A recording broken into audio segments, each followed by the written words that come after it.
Good morning. My name is Jessica Stokes, and I'm on staff with the North Carolina Council of Churches. Thank you for joining us for these words of strength and faith from the Council. Earlier this winter, I was fortunate enough to see the AIDS Memorial Quilt. It came to my city as a traveling art exhibition. This quilt is the culmination of thousands of panels where each panel represents a person that died from an AIDS-related cause. This project started in a time where people would not acknowledge those that had died from AIDS. Funeral homes wouldn't take their bodies. Churches would not host the funerals.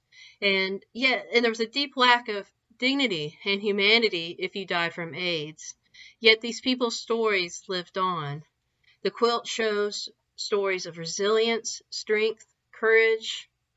And as I looked at the panels, I could feel my own stomach and breath tightened.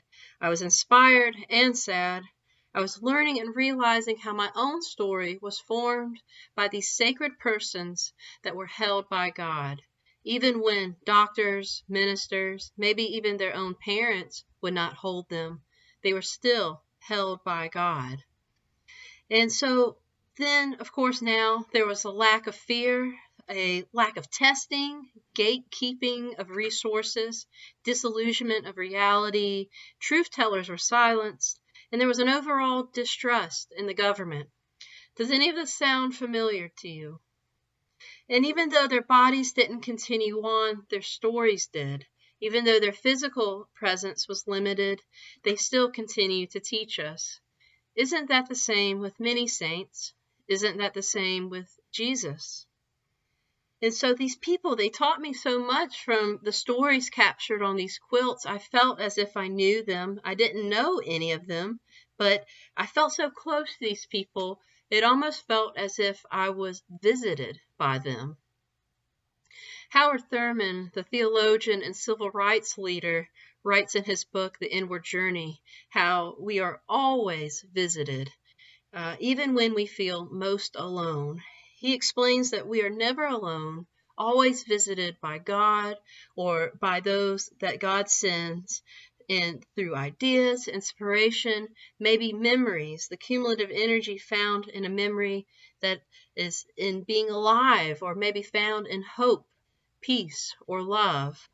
And we can choose to recall these people and these memories and these ideas that have helped us and continue to teach us. And even so in our isolation, distance from family and friends and familiarity and security, and in our own loneliness and in the unknown and what is to come, we can acknowledge these fears while also remembering all the ways that many of our needs are still met.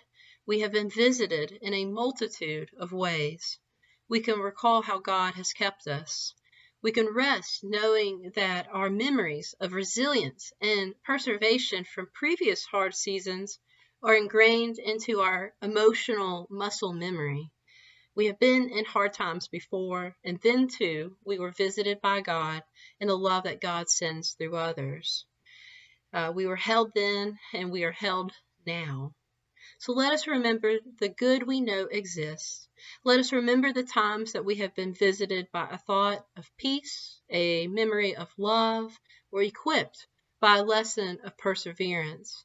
Let us love others as we are called, but also let us love ourselves during this difficult time. And let us remember that we are visited, even in deep despair, by God and those that God sends to teach us a better way. We are not alone. Please hear this prayer for inner peace by St. Francis. So do not look forward to what might happen tomorrow. The same everlasting God who cares for you today will take care of you tomorrow and every day. Either God will shield you from suffering, or God will give you unfailing strength to bear it. Be at peace then, and put aside all anxious thoughts and imaginings. Amen.